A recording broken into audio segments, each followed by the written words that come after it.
Hey there, readers, writers, and friends. Story Serpent here, and today we are talking about Curious Tides by French name I'm about to butcher, Pascale Lacelle.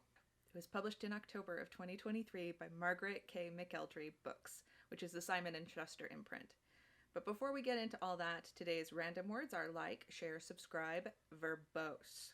Curious Tides was part of the Barnes & Noble YA Book Club for 2023, and because they don't list their books according to which month they were actually the YA Book Club book, I'm guessing it was November.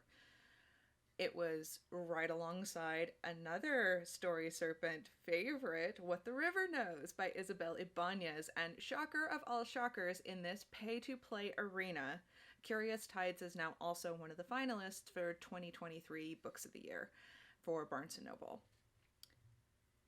And their money certainly is buying its share of advertising. So, what does this book have to say about itself?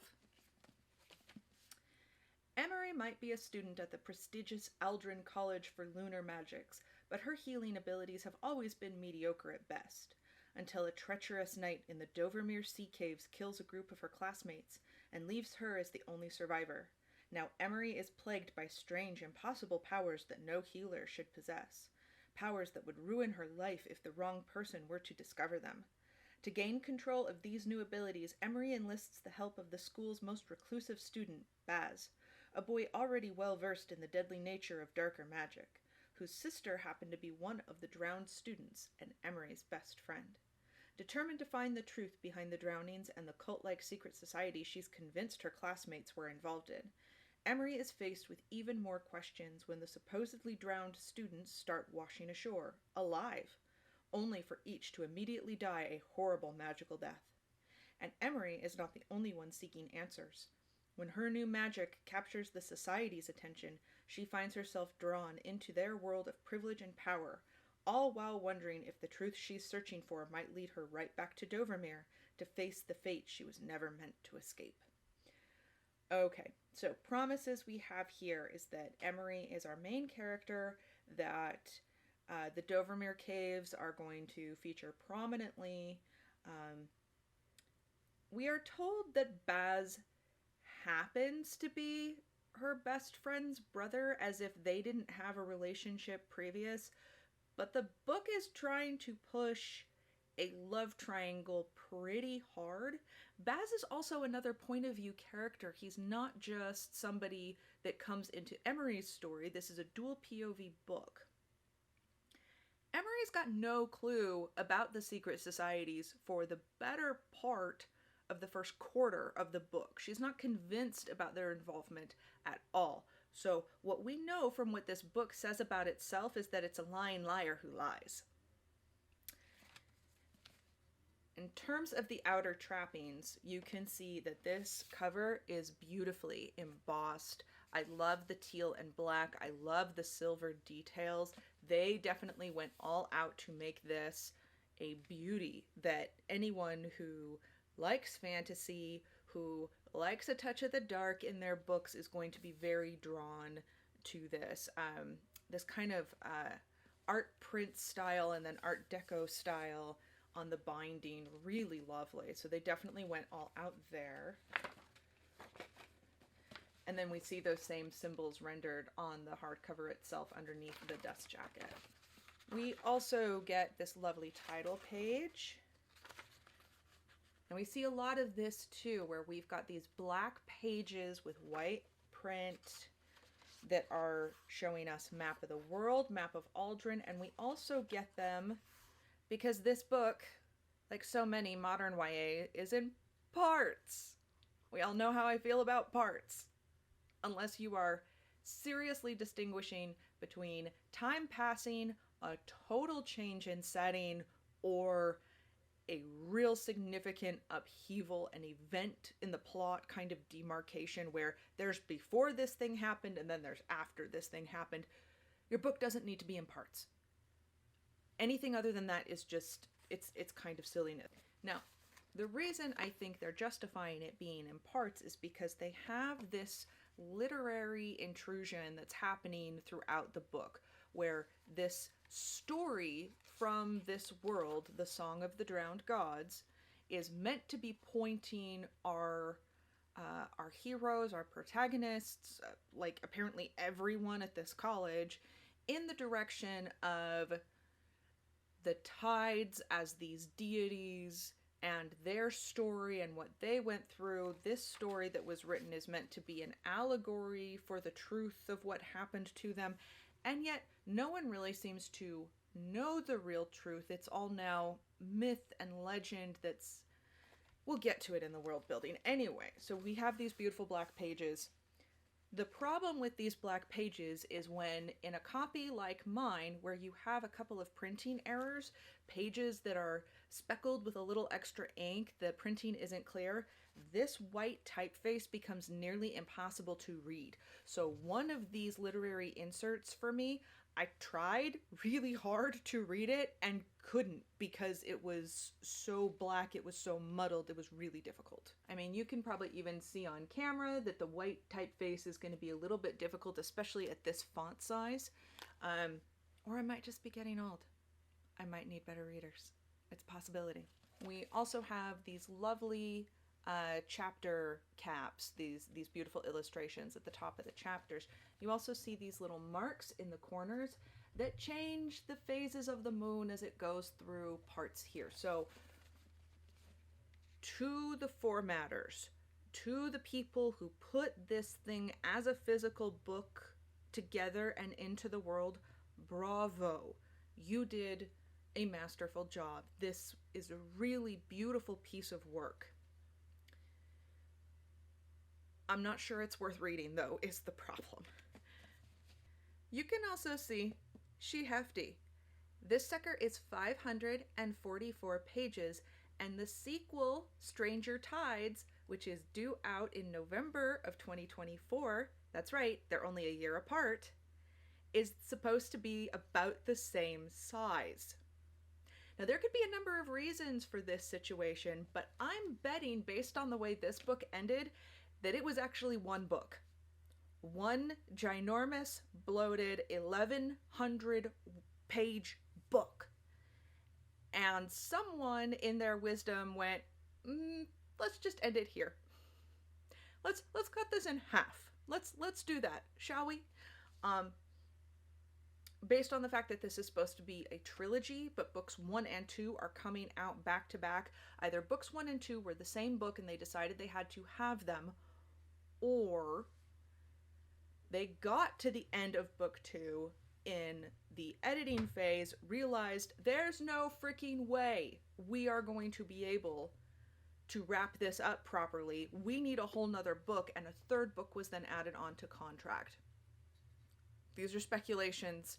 I don't know myself personally, but to me, it smacks of book 2 is going to be the same sort of slog book 1 was. Let's get into what's going well. Lacelle has an excellent gift for description and metaphor. I have a feeling that if you were to give her any physiological phenomenon, she could give you a metaphor for it. And this is actually wonderful, especially towards the beginning of the book, where we're getting to know the characters. We're starting to understand the world. So any little metaphor, simile, something, a really apt description, those kinds of things key us into the emotions of our main characters. It can key us into their physiology, where we are getting that deep POV, where we're inhabiting the character, which is what every author should be after, deep POV immersement, people. And that's great in the beginning. The magic system is also really, really interesting. I really enjoy the lunar tide alignment magic system that she's got going on. It gets a little bloated, and she does tend to over-explain it, but it's interesting. It's a little different. It's a little new. There are, of course, other books out there that have done similar things, but I really appreciate her approach, and the fact that part of the reason the magical struggles in this book make sense is because each individual is limited to the type of magic that correlates not just to the moon phase in which they were born, but also the tides at the time. So if you were born under a new moon at high tide, the magic you're going to be able to manifest is going to be different than if you were born new moon, low tide, and whether or not that was evening low tide or morning low tide, like that's going to make a difference as well. I really liked that idea that her characters are very limited in what they're able to do. I also found it interesting that magic isn't ubiquitous, that there are plenty of people who either have a very limited amount of magic, and so it makes much more sense for them to do like normal sorts of jobs. I enjoyed having like the Muggles aren't looked down on. You know, they wouldn't even call them by a non-magic folk term. It's just some people have these abilities and they have them very strongly, and so they are able to use those to create careers for themselves essentially. So, what's not working? It's a lot. There's a lot. Let's start right here where we get a content warning at the beginning of the book. It says content warnings: death, grief, branding and tattoos, body horror, mild panic attack, anxiety and depression, bloodletting, self-harm, alcohol, magical substance abuse, and a magical asylum/prison. Now, I don't know about you, but given the dangers of social contagion among young women, things like panic attacks, anxiety, depression, and bloodletting and self-harm seem like the sort of thing that you would absolutely want to keep any young woman away from. I appreciate that she puts that little content warning in there, but you tell me, are you actually going to read that content warning at the bottom of the publication page? Are you going to get through the Library of Congress notification to get down to that content warning?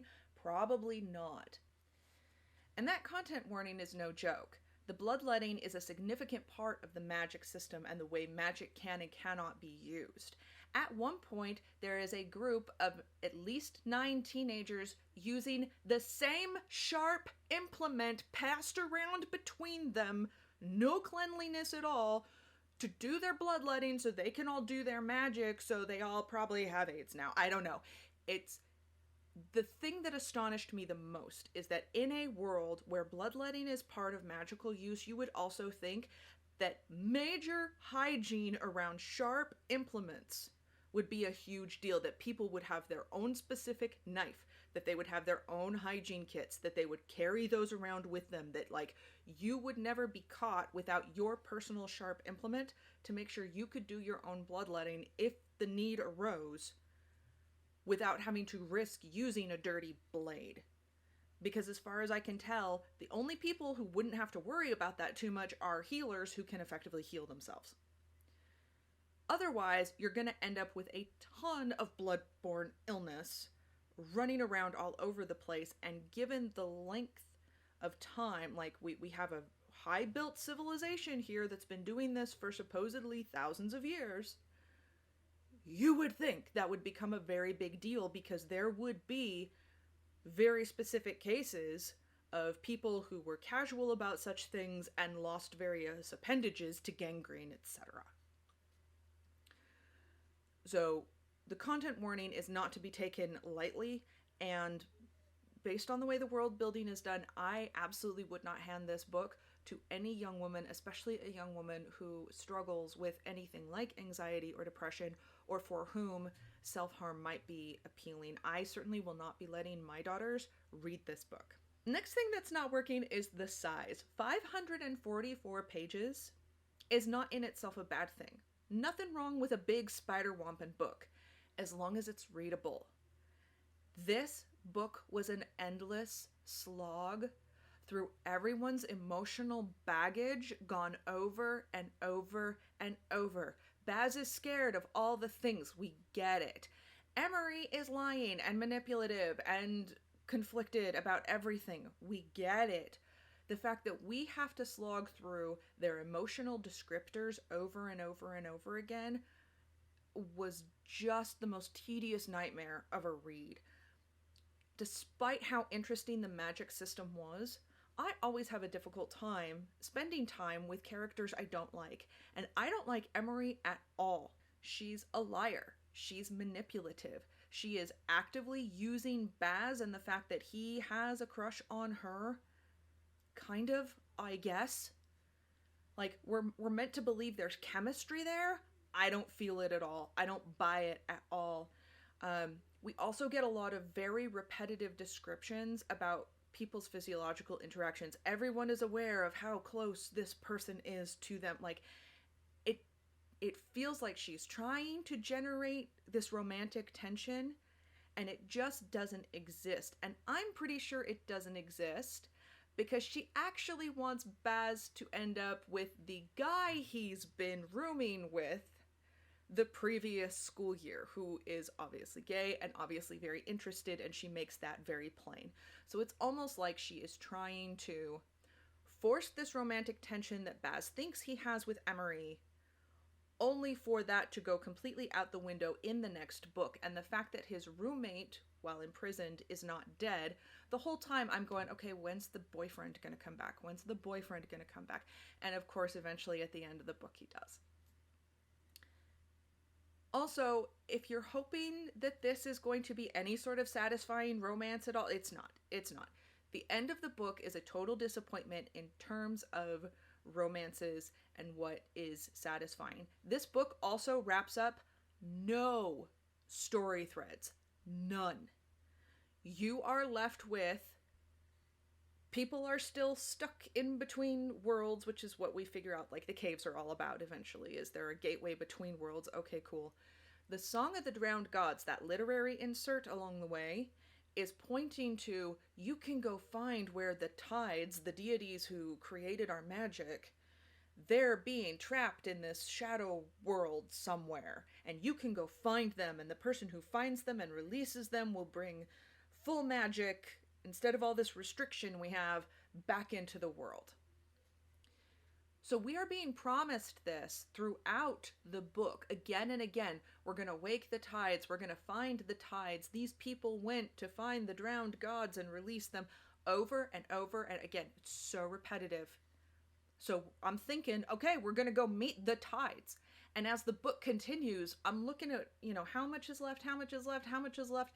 And I absolutely got to a point about 2/3 of the way through the book where I'm just looking at it and I go, we're never going to meet the tides in this book. There's just no way.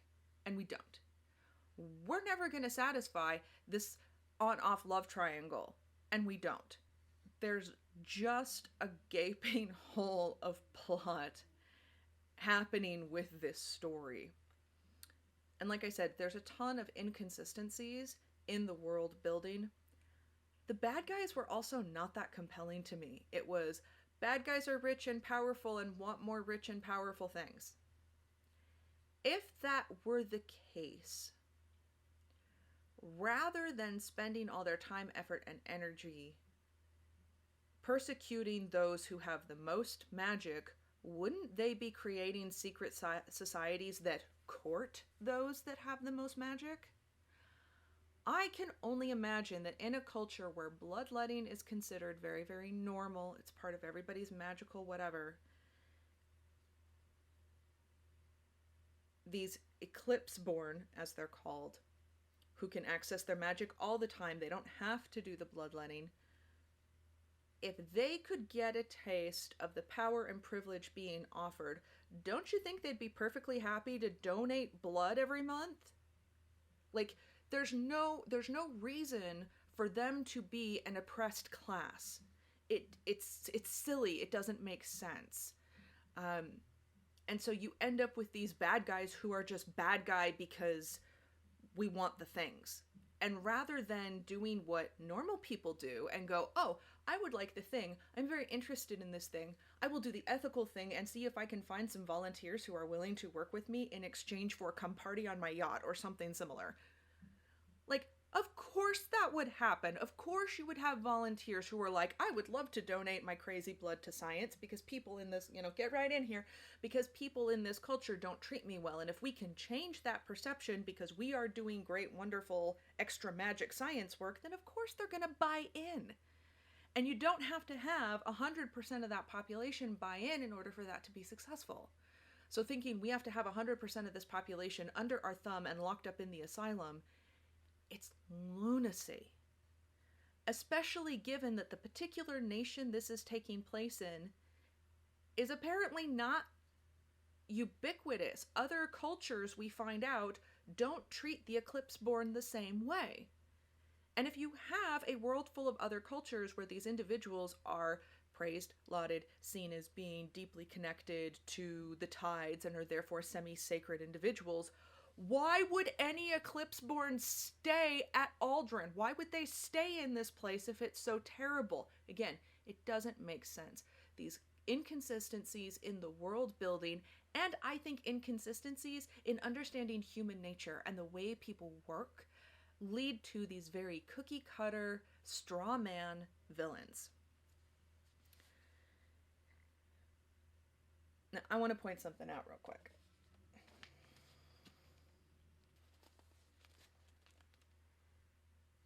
This is the inciting incident. If you know anything about storytelling, you know that the inciting incident should be happening there, maybe about there, maybe there, like maybe a quarter of the way through, if you're really pushing it. But this is almost halfway through the book before the inciting incident of the story actually takes place. Now, I could see arguments for the inciting incident is the thing that happens on the beach in the first couple of pages, or within the first few chapters. But given that it doesn't really propel the people who need to see what's happening, the people for whom that inciting incident is important, they don't even know it happened. If they don't know it happened, it's not really an inciting incident. It's the thing that kind of forces Baz and Emery together. But forcing those two together is not the driving plot line of the story. Emery spends so much time avoiding Baz throughout this book and having rando conversations with people that makes no difference to the plot and just drives home how mediocre, manipulative, mean-spirited, and kind of dumb Emery is.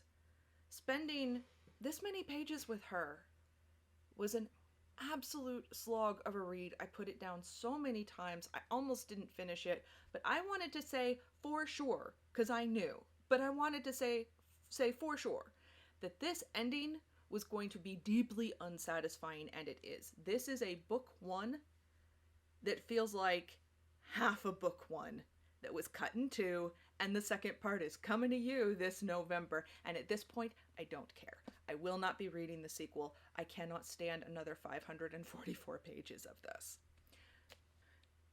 You should also be aware that a ridiculously high percentage of the population in this book are somewhere in the alphabet mafia. There is a they, them pronouns character that I actually found I find those characters very difficult to read because they and them are plural pronouns and they refer to multiple people, or they are used on a singular person when you have a verb tense that is inherently pluralized. That's it. And so when I'm trying to read those passages with this they, them character, there are times where I'm confused. Are we talking about the singular they, them, or are we talking about the group that we're with? Because it really could be either. I had to go back and reread things a few times in order to make sure, like, okay, this is this person, this is the group, this is this person, this is where this is. It's too much mental work to try and read through a character like that. It's so hard to write it well. I would just avoid it, guys. It's so hard to try and read through. It's just not even fun. And, you know, if you think that maybe 11% of the population tops is, you know, LGBTQ, whatever, there's way higher like, clearly this population is not functioning on those normal statistical averages.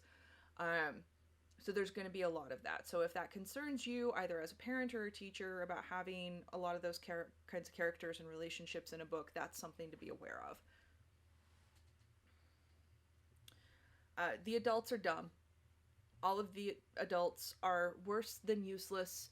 The idea being that these kids in this college or high school, whatever their secondary situation is, like, these kids are the future and they're the way of it, and so we'll just leave all of this very dangerous, kind of insane stuff up to them with zero supervision. It's just so silly. It's so ridiculous to me that you wouldn't have grown-ups stepping in, especially when they find out certain things are happening. You have grown-ups who are lying, grown-ups who are keeping things from people that end up being dangerous. It's like, if you have information that could keep someone safe, if they are aware of the thing, that's important. But a lot of these adult characters end up being scummy, absentee, self-centered individuals. They're not setting great examples for the young people around them. And you know how I feel about dumb adults. So overall, The Serpent gives Curious Tides and Insidious. It is beautiful, beautiful wrappings on a terrible, terrible book. Avoid. You'll thank me.